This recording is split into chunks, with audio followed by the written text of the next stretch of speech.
Okay, so this is called Tiny Mug Full Heart.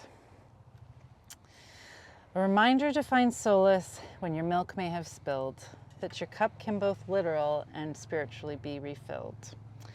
By water, by tea, by coffee, or by me. Whenever you feel a dip or a low, reach down, hold your mug, some grace to be shown. For yourself and for others, a tough ride we call life, may this mug bring you peace in good times or strife. This mug was handmade with clay made from my heart, a gift from the earth, a tiny piece of art. So wear it or hang it wherever you please, and may it bring you some comfort, some joy, and some ease. It's almost like a blessing as much as it is a poem. Yeah, these little mugs are like just something that I really, they bring me like just pure joy. Like when I look at them, I'm just like, they're so cute and little and so like, but the mug to me is such a symbol of comfort, protection, warmth, and nurture that, you know, if you knew me, you would know that I basically always have a cup of tea in my hand. That's been my experience in the last 24 hours. Yeah, and it's just, it's like almost like a security blanket, but not in an anxiety-inducing way, but like just like holding that warmth in my hands warms my heart. It allows me to be open and listen more and like, I don't know, just, it's just a symbol of gratitude for me. And making them makes me happy, and seeing other people see them and like kind of giggle makes me happy. And a lot of people had asked me to buy them, and I just thought like, what do I charge for this? You know, it's like I can't charge anything because it just makes me so happy. And it's not like I'm slaving away, pumping out like hundreds at a time. Like I'll make, you know, 10 to 12, you know, in an evening, just sitting watching the sunset, you know, and I'm just like, these are truly made from my heart. It's like, it's a gratitude practice that I have. And so passing that on, and it's like something that people can carry forward. And, you know, if they're reminded of the peace that it brought me, it could bring them a little peace, and then they can pass that on. And I think, yeah, just those little reminders are good to have. Well, Kielyn, I think it's a beautiful thing and perfect that we are sipping tea. Cheers. Yes. Thanks for joining me. In my new mug. Yeah, Paddle and Portage. Thank you so much for sitting down with me at the Winter Camping Symposium. You're sort of a hot item here, being last night's keynote speaker, which I'm sure is really fun. But, you know, I didn't know you before last night, and some folks that may join us for a cup of tea may not know you either. Would you mind kind of doing a little bit of an introduction of who you are? And yeah. I'm Kielyn. You can call me Kai Marrone. And with my husband, we run a company called Lure of the North, and we're based out of Ontario, Canada, Northern Ontario. And we focus primarily on traditional winter travel, and so expeditions where we are self-sufficient, hauling our own handmade toboggans, hand-woven snowshoes, handmade moccasins, handmade anoraks, which are canvas pullovers with fur, handmade mittens. Everything is handmade, and not because of the nostalgia, but because it's what works. And that's one of the things that we love so much about this style of travel, is that the natural materials and every piece of equipment works as a system together because it works the best as a system.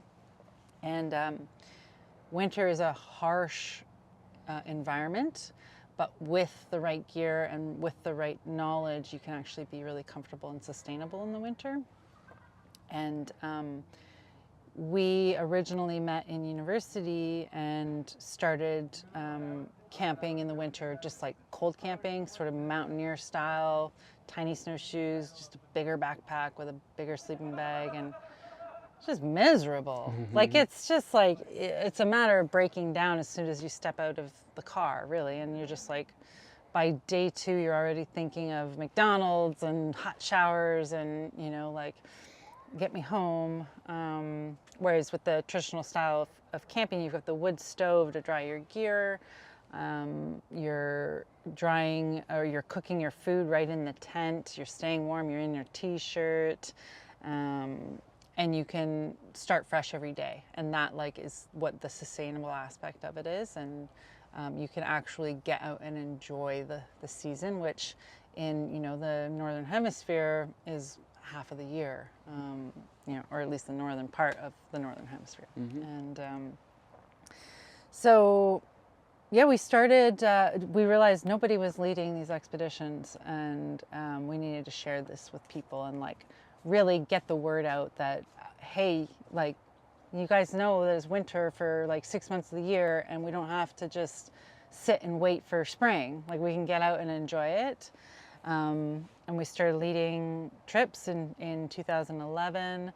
And yeah, it's just really spiraled into something that is sustainable. And it started because we were seasonal guides in the spring, summer, fall, but then we'd often get laid off in the wintertime.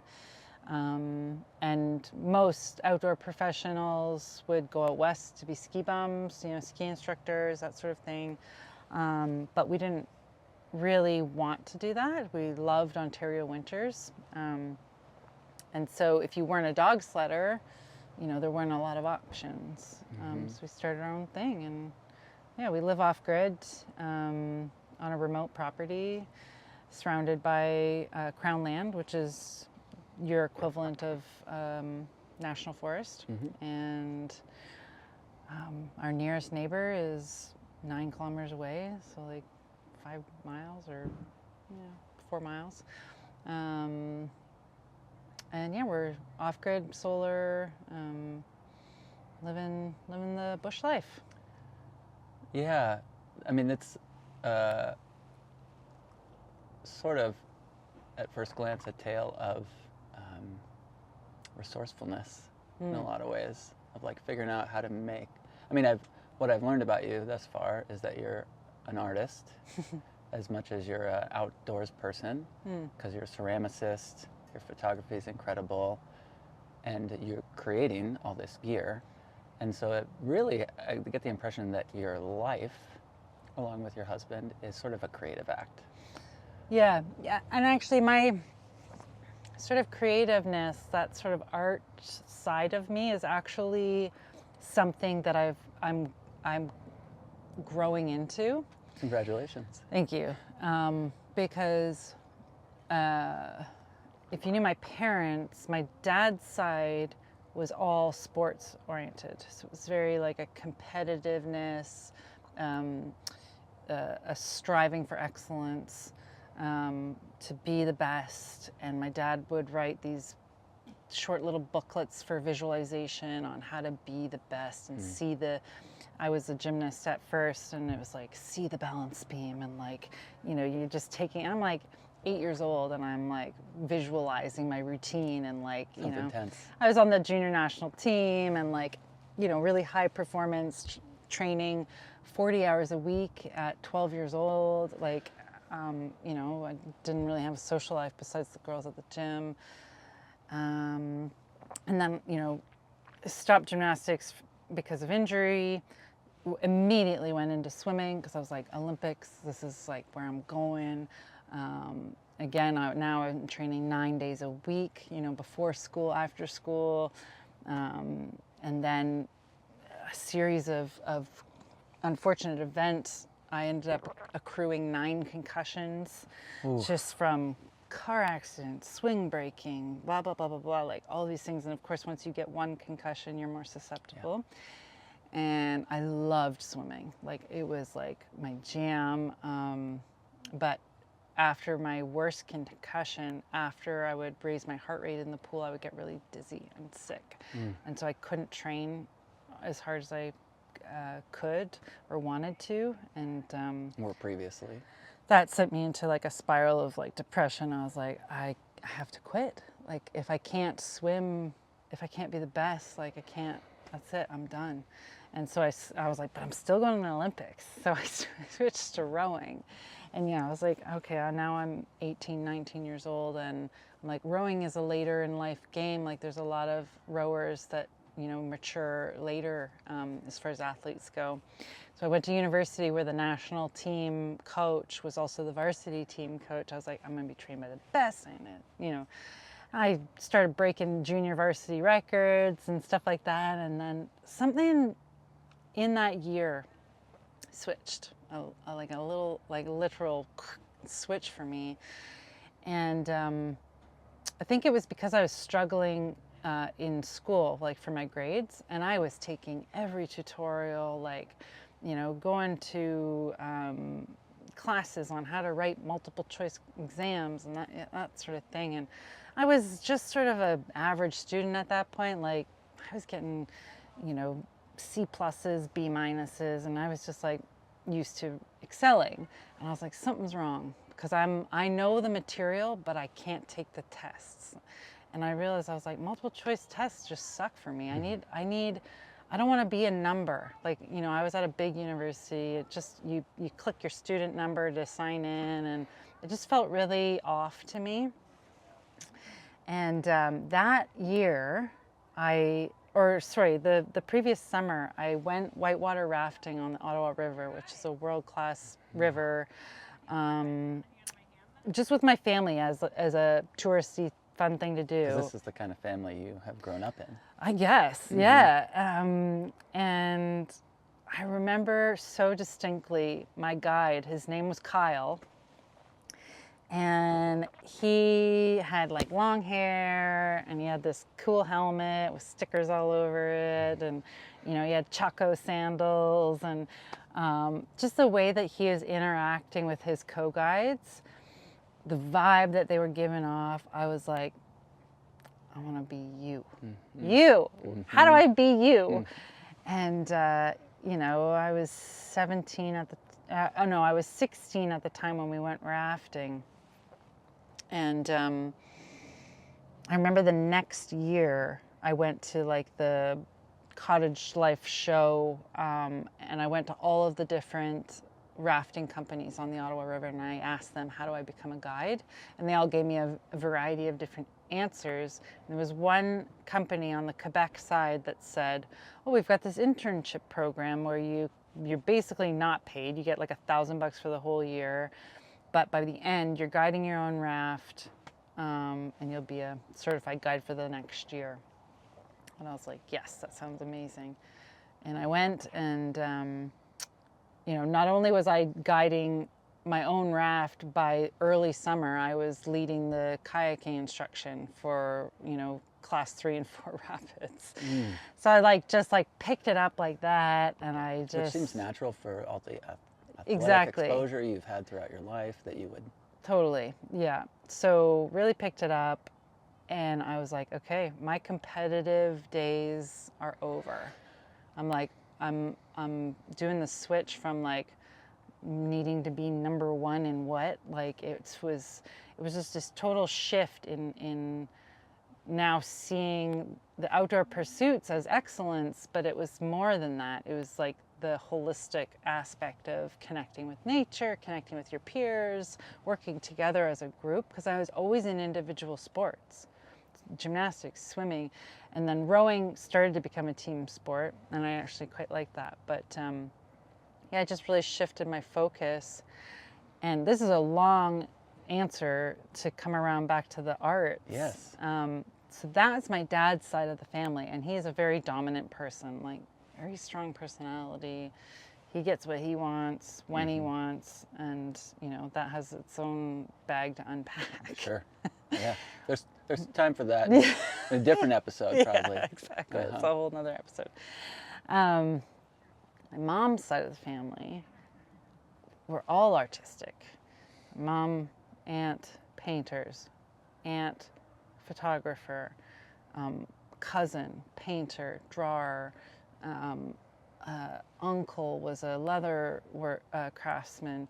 My grandfather was a cabinet builder. He built his own house. My grandmother, she loved birding and gardening and like, and that side of my family, I loved that family. There was just something about their vibe that I was like, this family just feels at ease. Whereas on my dad's side, it was always like, like within their sibling group, they were so competitive.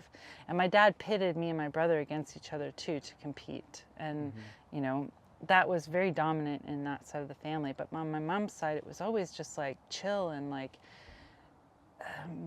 yeah, just Sounds happy. really warm. Yeah, very warm. And my grandfather on my mom's side, I loved him so much. His vibe was so much love, and like when I look at them, like I just admired them, and I never thought that that could be a way of life for me. I was always just so focused on excellence, and I was going to be a sports therapist and, you know, travel around with sports teams, and like that was just the life I was envisioning.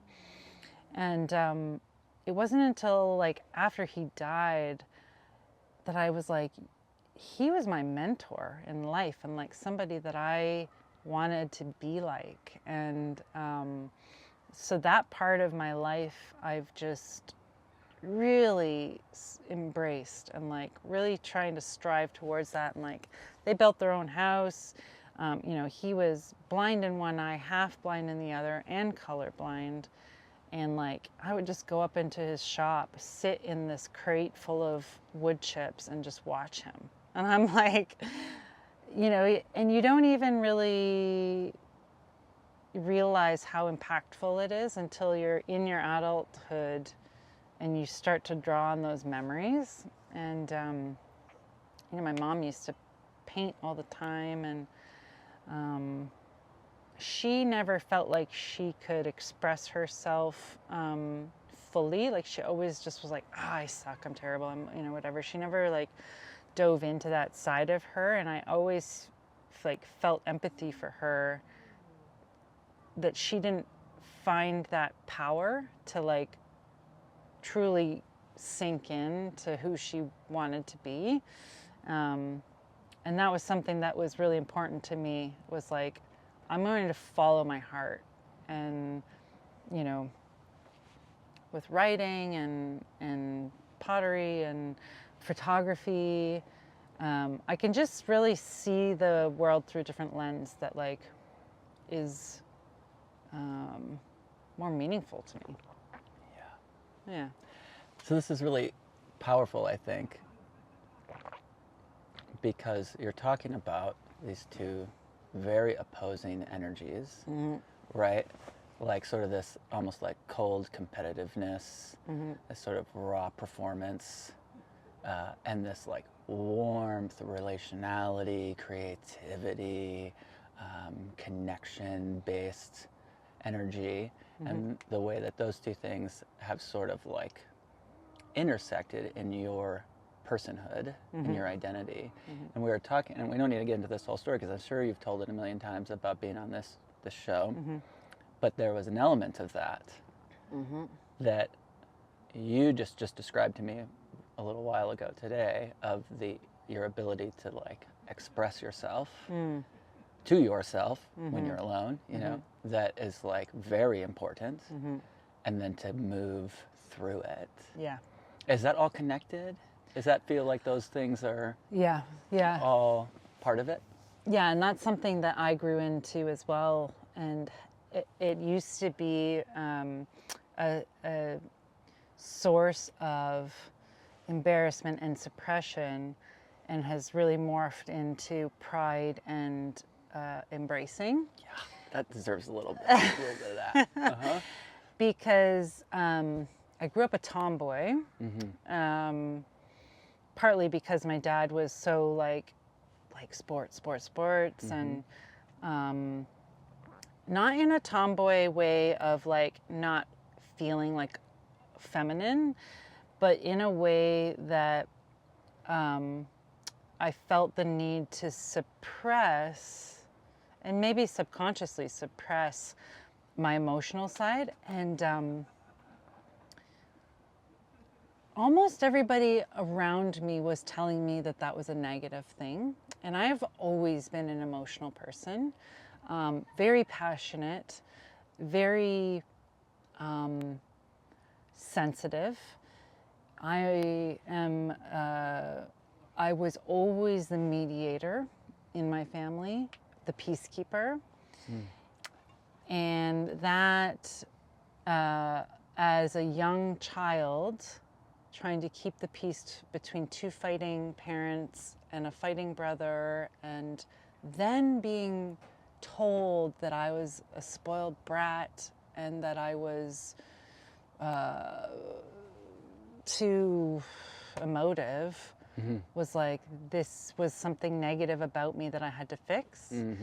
And so I spent a lot of time, you know, and then moving through the guiding industry, which back when I was starting out was very male-centric.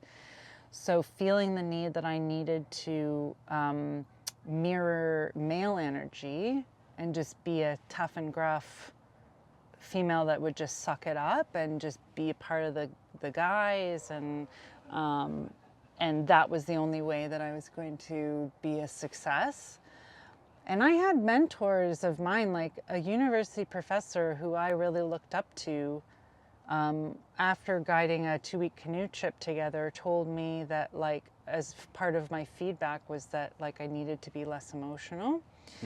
And I understand, like, there's a difference between being emotional and being able to take control of your emotions. Like raw emotion versus emotion as a tool and a resource. Yeah, and I guess in my early 20s, there was maybe less of a distinction between the two. And so learning that maybe the feedback that people were giving me wasn't that I can't be emotive, but that I need to take control of those emotions and use them to my advantage. And that was a magical moment for me during Alone. So I was alone for a very long time. And What was that duration? 80 days. Yeah. And that's the longest Dave and I have ever been apart. And I put a lot of my worth into pleasing other people. And You're set up for that. yes. And that made me happy. Was like making other people happy made me happy. But while I was out there alone, I didn't have anybody to say, good job, Kai, keep going, you're doing amazing. Or like give me a hug when I needed one, hold my hand when I needed someone, bounce ideas off of. And so I had to be my own comfort. And It was probably terrifying.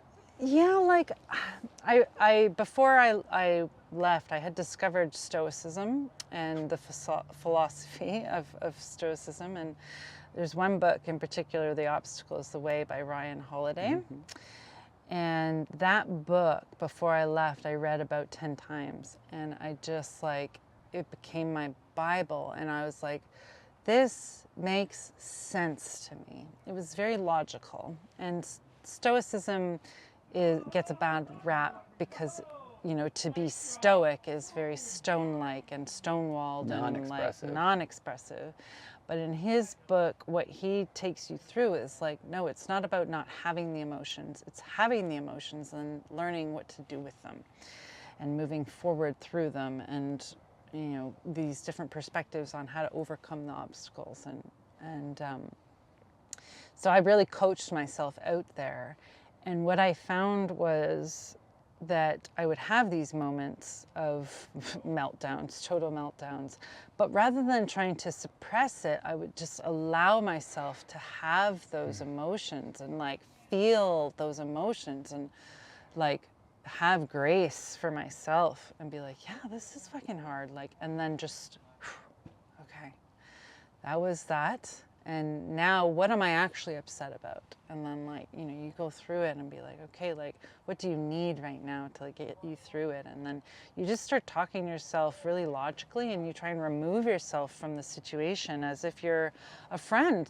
Like, you know, if you talk to yourself, if you're giving advice to your friend, you've removed any emotion about that situation. You can really look at it from an objective standpoint. Ideally, yeah. And so to be able to do that with your own situation, you get through those tough times so much faster. And it's an exercise, like it's a muscle that you have to work. And sometimes for 80 days. Yeah. Oh, it's a lifetime. You know, I've been working at it all my life. And I'm just coming into understanding that like this is a real strength, because after Alone, I was really nervous about how people were going to view me as a participant, because I knew I cried a lot, and I filmed it. You know, a lot of people on that show like will just turn the camera off if they're having a moment. They don't want to show themselves have that weakness or that emotion. I kept the cameras rolling because I'm like, this is real. And I had so many people, like hundreds of people, reach out to me and say thank you for showing that vulnerability and how to move through it and how to be a strong, badass person while still having that femininity, or just like showing a different way to be in the outdoors and thrive. Yeah, like you accepted it and invited anybody watching to join you, and that this is real and raw and worthy of your experience. Yeah. Which is still a pretty powerful lesson that we're all moving through, I think, collectively. But it's great. Yeah, I think it's needed, you know, and it is unfortunate that the person who ended up winning the show was the archetype of what he represented. You know, a lot of people gave the feedback was like, that was not the hero that we needed. At that point in time, it was a very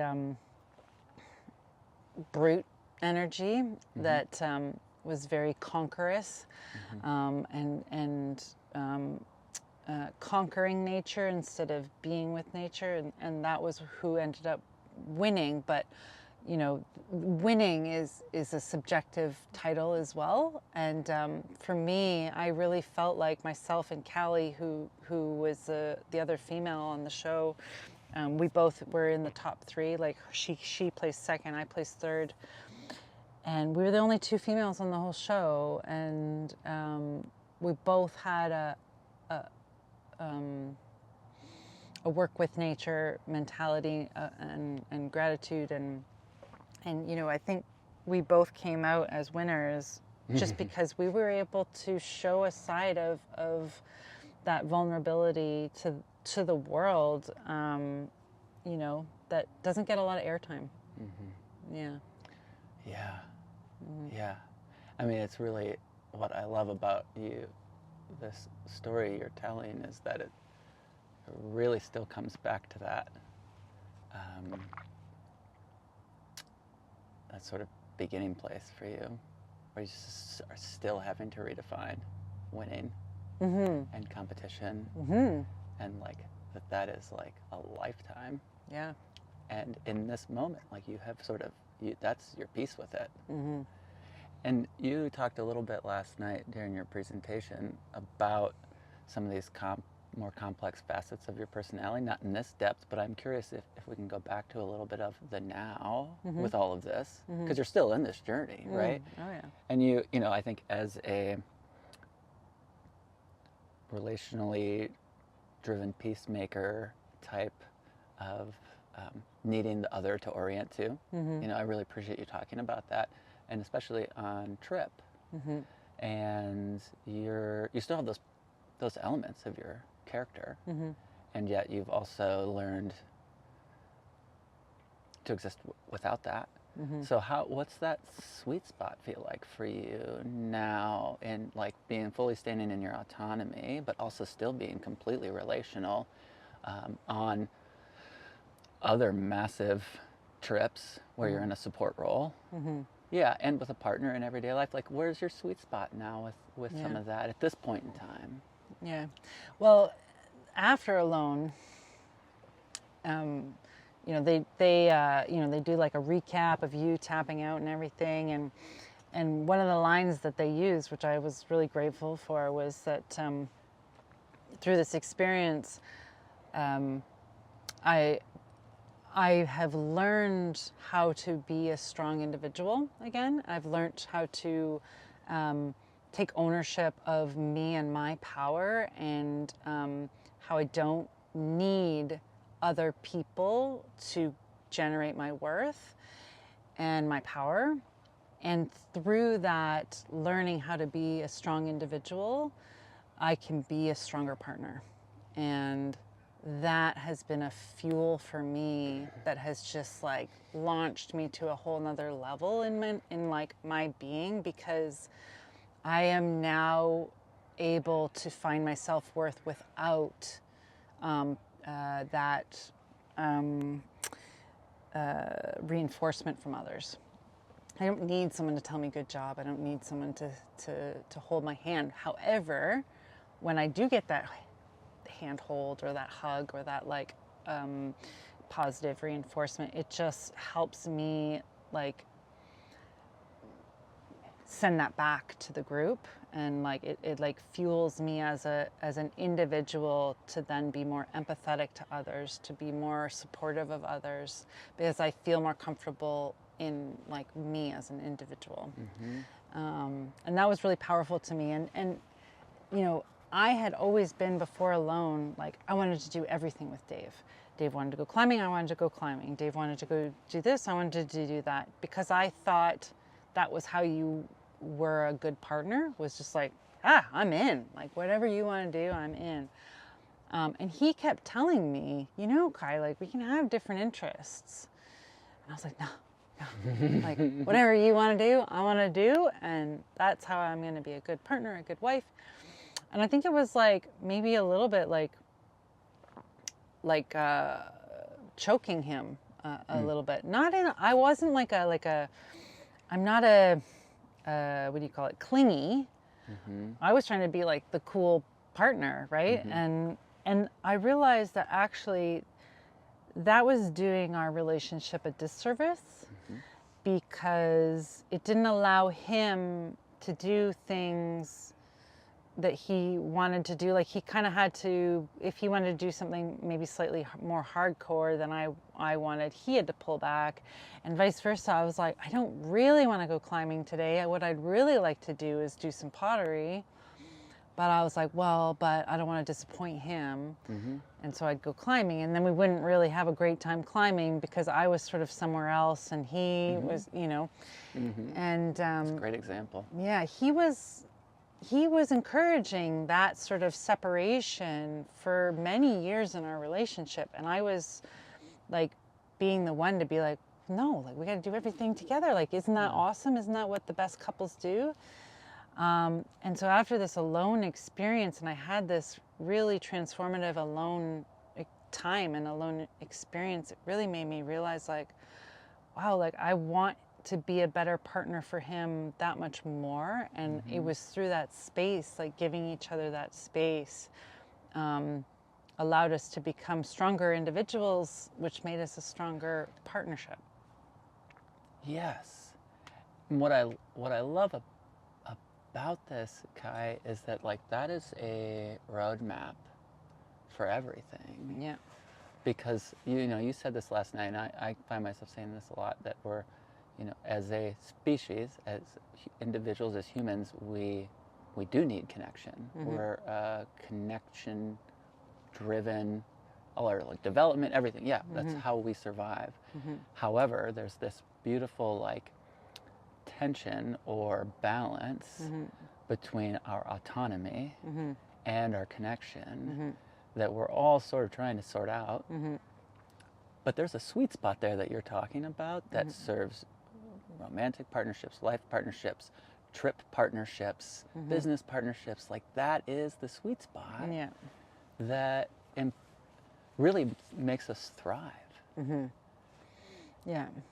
Yeah, and I think it comes back to like feeling like you can be your true self. And if you give yourself the space to try on different hats, like unless you give yourself that space, you don't actually know who you are. And sometimes hardship is a catalyst for that. It shows you what you do want, but also shows you what you don't want. And I think giving yourself that space to experience challenges in your life just opens up all of your senses that much more to accept new information. And sometimes when you're at your lowest is when you have those sort of like ahas and those transformations. And it's unfortunate. I mean, you hear it all the time where like tragedy strikes and then you completely change your mind, your direction in life. You lose a loved one, you lose your job, you lose your house, you lose, and those moments are what like, okay, like I need to jump into high gear and figure this out. And, if you can artificially create those experiences without the actual tragedy, you can make those implements before tragedy strikes. Absolutely. Yeah. Yeah, we don't always have a choice. Yeah. But if we can exercise it. Yeah, exactly.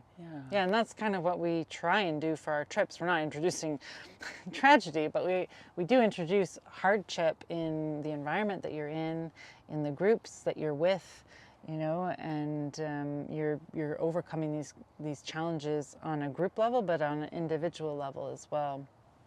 And like Dave and I are there to facilitate that.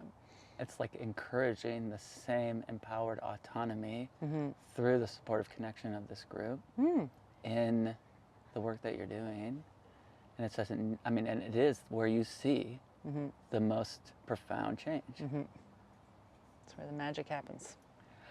I really appreciate you going into so much of your own story, because I feel like that's the most powerful way to like drive that point home.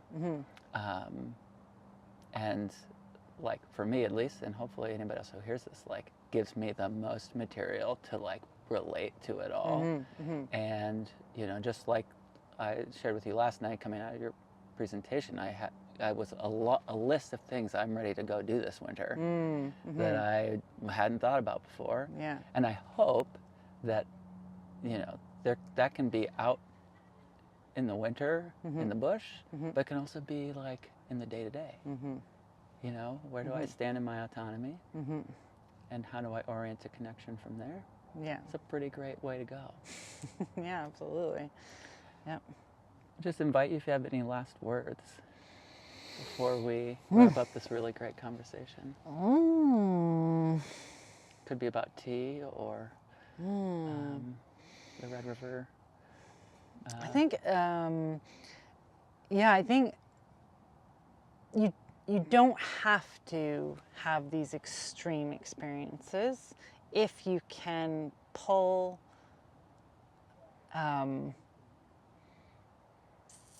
if you can have moments to your true self and spend time in nature and open up your senses. I think that's one of the biggest takeaways from a lot of my time in the wilderness, is that the difference between being quiet in the city and being quiet in nature is that in the city there is so much sensory overload, and that even if you think you're being quiet, you're still getting bombarded by lights from your alarm clock or your, all of those power bars and, laptops, and you got the traffic noise and bright lights.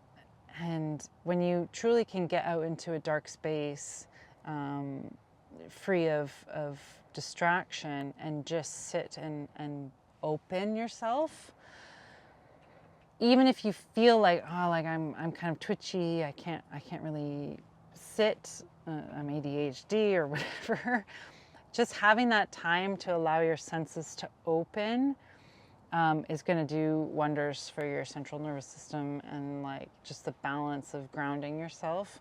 And if you can try and do that once a day, or at least once a week, that's going to just open your mind to who you are, because you can't hide in nature.